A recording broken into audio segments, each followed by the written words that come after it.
একটি গ্রামে ছিল এক বুদ্ধিমতী মুরগি যার নাম ছিল রানী।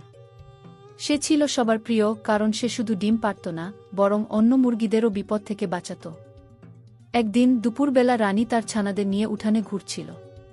ঠিক তখনই সে দূর থেকে একটি শেয়ালকে দেখল, যে লুকিয়ে লুকিয়ে খোঁজ করছে খাবারের। রানী বুঝতে পারল শেয়াল নিশ্চয়ই মুরগির খোঁজে এসেছে।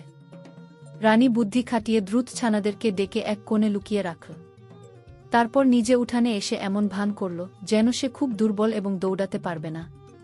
শেয়াল দূর থেকে সেটা দেখে ভাবল, এবার আমি সহজেই এই মুরগিটাকে ধরতে পারব। শেয়াল আস্তে আস্তে রানীর দিকে এগিয়ে গেল। রানীও ধীরে ধীরে পেছনে সরে যেতে লাগল।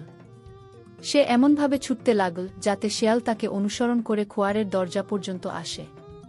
যেইমাত্র শেয়াল দরজার কাছে এল, রানী হঠাৎ পাখা ঝাপটিয়ে লাফিয়ে ভেতরে ঢুকে গেল আর সঙ্গে সঙ্গে দরজাটা ঠেলে বন্ধ করে দিল। শেয়াল হতবাক।